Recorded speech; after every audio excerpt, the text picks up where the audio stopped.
Rafael Enrico Badiola. I'm currently a student at law at Parma Law, which is basically, if you think about it in a medical sense, kind of like a residency for law students. So that is before we become full-fledged lawyers. We have to work 1 year under a mentorship program with a lawyer. I've been in Canada since 2005. And even before I moved to Canada, I already had aspirations to become a lawyer. I had an uncle in the Philippines who told me or encouraged me to become a lawyer like him. And so far, it's been going smoothly, I guess, pursuing that dream, even though I'm in a different country now. Back in the Philippines before I left, I did also have some friends who are currently lawyers there, and even though I moved, I thought to myself, if they can do it back home, what's there to stop me from doing it in another country as well? Yeah, awesome. Many of us who come to Canada have really this great dreams. Everyone has a dream, and one of the things that I would like you to share to our audience is that coming from the Philippines and pursuing your career, I know there are a number of things that people may not be aware in terms of pursuing the profession or the career that they have back in our home country and now that they are here in Canada. But before we talk about it, it seems to me that you moved to Canada when you were already or after college or after graduating in college. I was 16 years old. I graduated from high school. From a school called Manresa School, which is in BF Parañaque back home. Okay, so you are a high school graduate. You moved to Canada, so it's pretty much just a fresh start for you in college when you move here. Did you start in college right away, or you had to take some courses in high school for you to be admitted? Actually, when I came to Canada in 2005, I was a little bit upset because they put me back in high school. Okay. Back then, the educational system in the Philippines still wasn't K to 12. Okay. So we only went from grade 6 and then from first year high school to fourth year high school. So I felt that I was actually being demoted. But the thing is, I thought to myself that, it is kind of a fresh start for me. I can make new friends and at the same time also work part-time. So even though at first it didn't feel like a blessing to me, it was actually a blessing in disguise. I was actually able to enjoy more years of my youth, I guess, when I moved to Canada.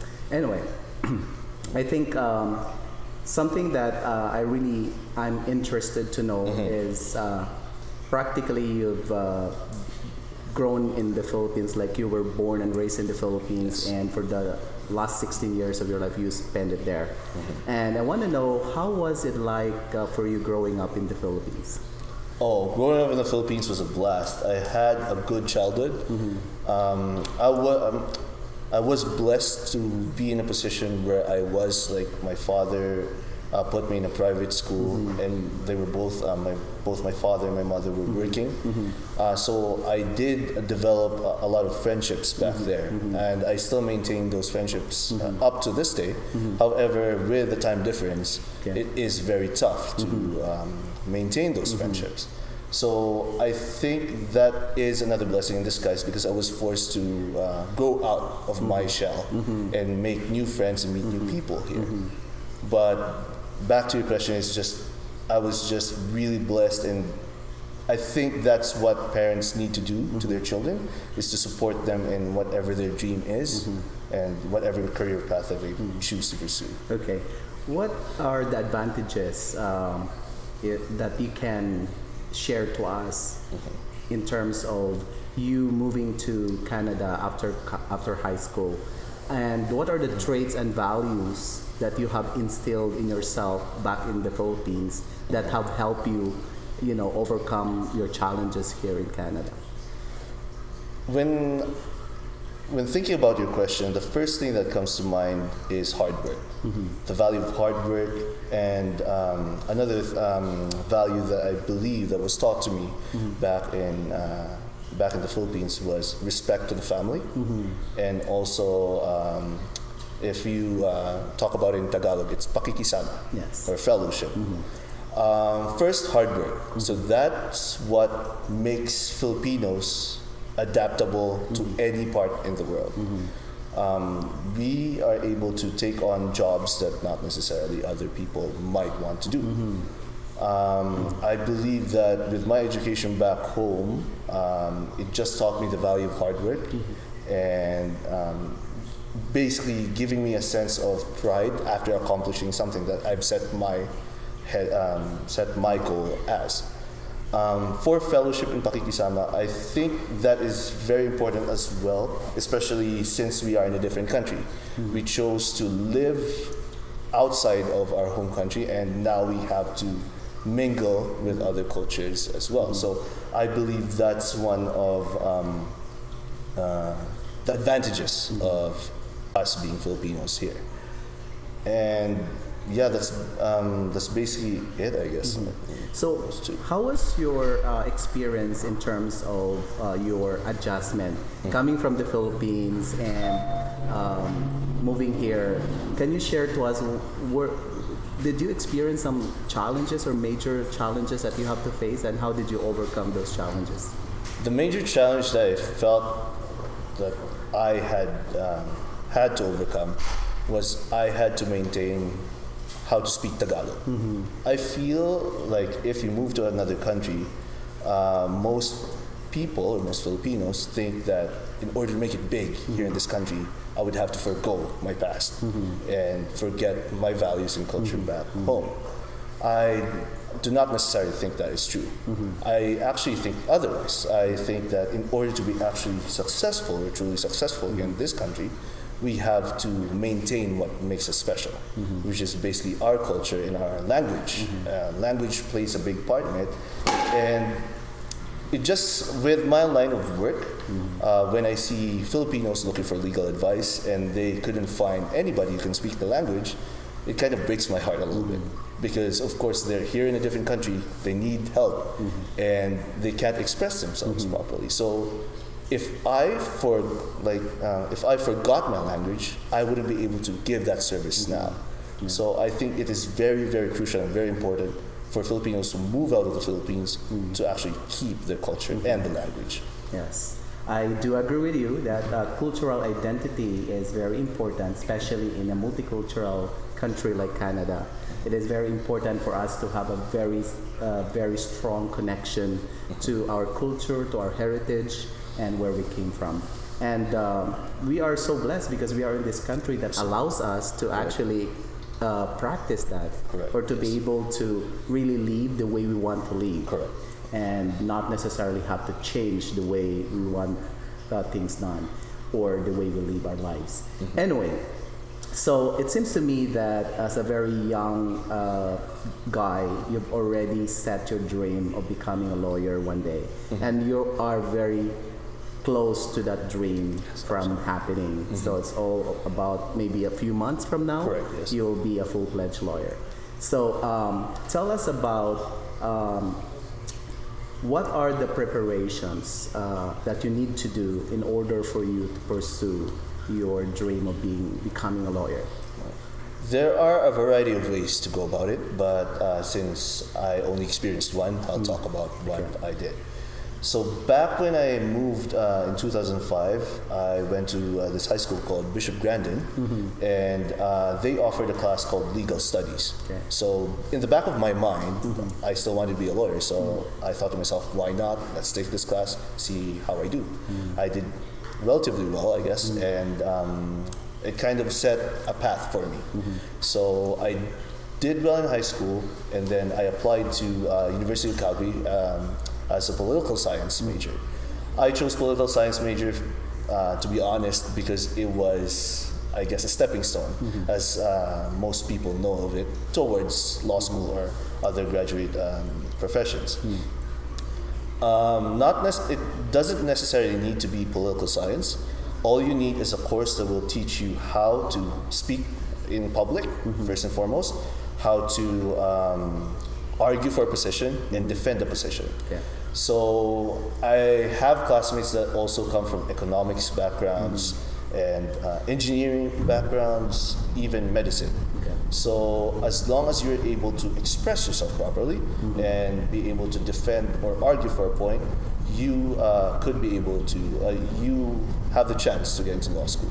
Yeah. So after university, if you really desire to go to law school, you have to write this exam called the Law School Aptitude Test, or LSAT. I'm not too sure if my acronym is correct, but so before I did the LSATs, there were some tutorial groups or tutorial classes at the university that they offer. So since I was serious about taking this exam, I did those classes. Okay. And then afterwards, it's just basically maintaining your GPA up during undergrad. Doesn't matter what kind of course it is, as long as you do well in your studies, you will have a chance no matter who you are. All right. So, do you think that your preparation helped you in your dream to become a lawyer? Coming from at this point in time, looking back, do you think that it really helped you? Absolutely. Good. A lot of people would say that I took a little bit too long. Okay. Especially compared to other practices like nursing or whatnot. So I have colleagues right now who are actually working already and have their own careers already, or are already practicing in the careers. But I feel like when you're young, you have to ask yourself what you really want to do. And despite your friends doing other things than what you are doing, you have to stick to your guns if that is what you really want to. If you are able to figure that out at a young age, I believe regardless of the time or the effort, which are good things in itself, you will become successful in the future.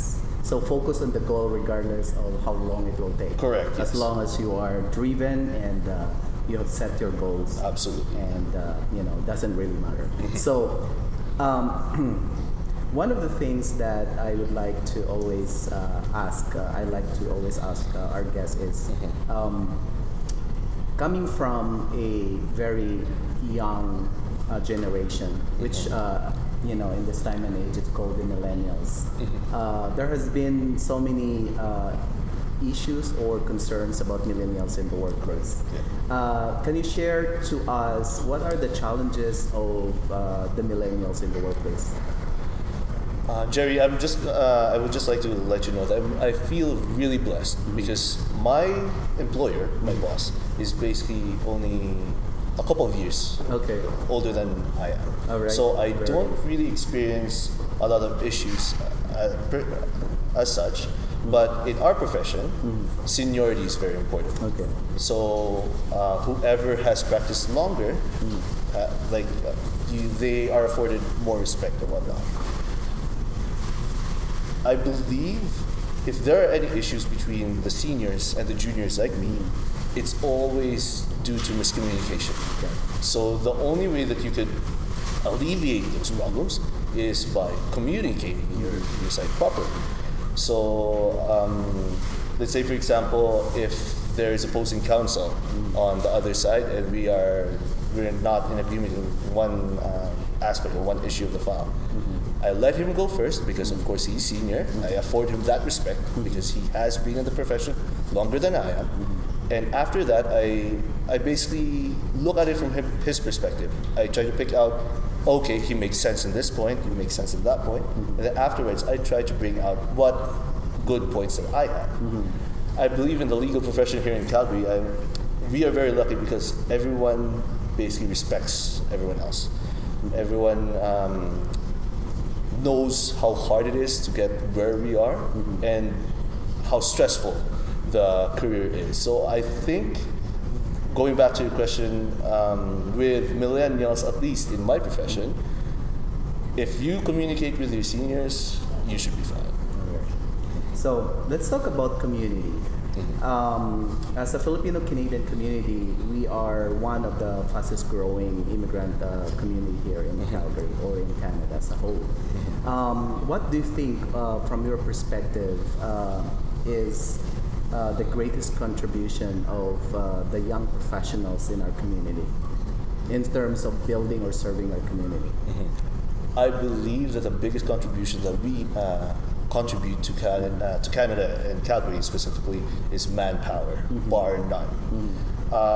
If I remember correctly, the number one expert of the Philippines is people, and we give out a lot of benefits to the community just by virtue of working and being able to help and serve others. That's why most Filipinos are known to be successful as nurses and whatnot, because they are able to care for people well.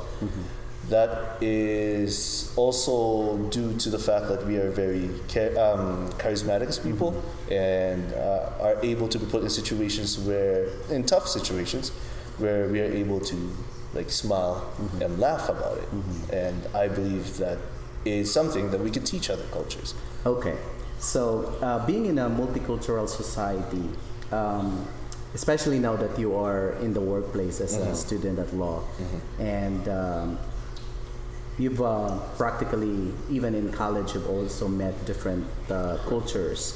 What it is like to work in a multicultural society? What are the challenges that you face, and how do you make sure that you work well with the other cultures in the workplace?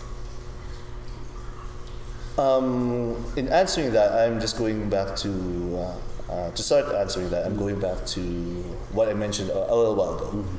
Fellowship of pakikisama. That is really, really important regardless of the profession that you are. As long as you're able to understand the cultures, the other cultures, and what they're bringing to the table, because everyone, regardless of where they came into the world, has contributions or could make contributions to the workplace. Not just Filipinos, even other cultures can also be successful in nursing and other fields. I believe as long as you understand that your colleagues share the same goal as you do, I believe you would be able to cooperate and work well with them. And I think, especially with law school, with a different culture here, they're more into sports like hockey or football, and me coming from the Philippines, I'm more into basketball. So Boxing. I would have to go out of my comfort zone and try to learn a little bit of those things. So during conversations like such as this, I would be able to pick up on their interests and be able to share with them. You mentioned some of the traits that we are known as Filipinos, like respect, pakikisama, or even the bayanihan spirit as one of the major traits of the Filipinos.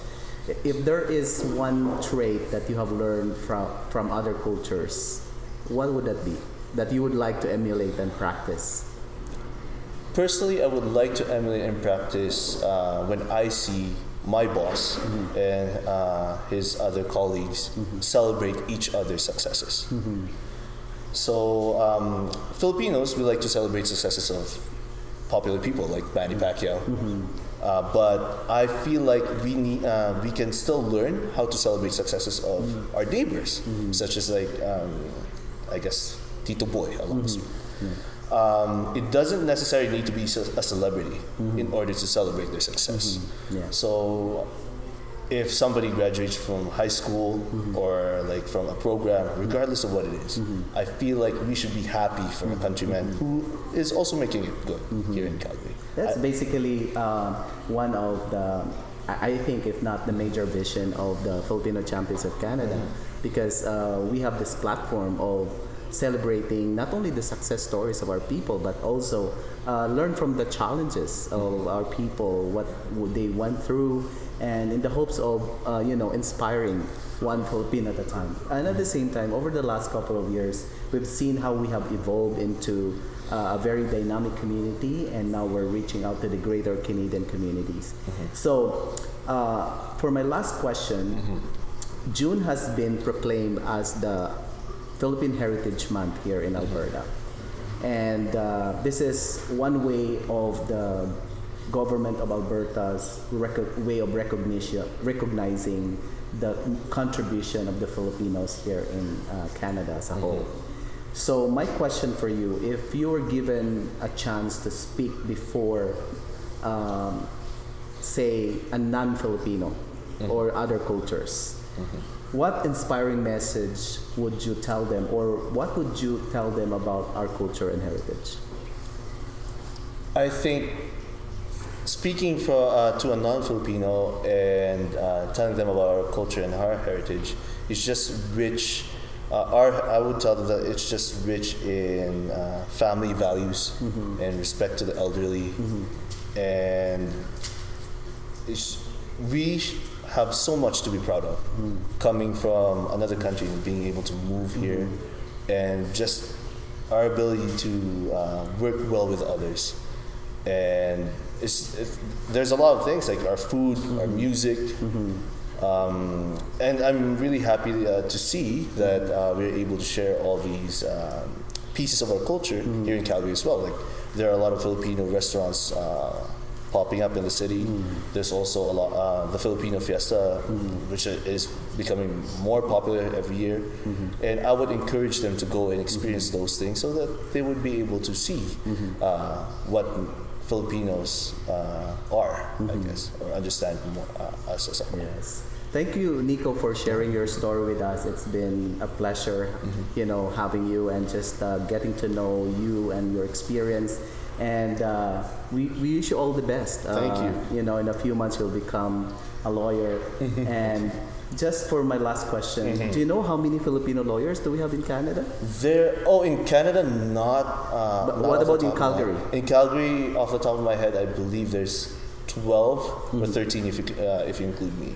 Okay. So it's not a big group. Absolutely. Do you think we should encourage a lot of our Filipino people, in our community, that they should take? Absolutely. I was about to ask if I could share a little message before we end. Is that if there are any families who have kids or children that are desiring to go into law school, just let us know. There are Filipino lawyers here in the city, and if they need any mentorship or any help, I know how hard it is to get advice getting into the profession. So if I could be able to help inspire your children to go into law school, because there is a need for more Filipinos in the legal community, just let me know. All right. Very well said, Nico. Thank you for joining us tonight. Thanks for tuning in. We are currently here at Dynamic Sleep Care and Respiratory Clinic, and I hope that you'll continue to watch the succeeding segments for tonight's episode. Once again, thank you and have a great evening. Thank you.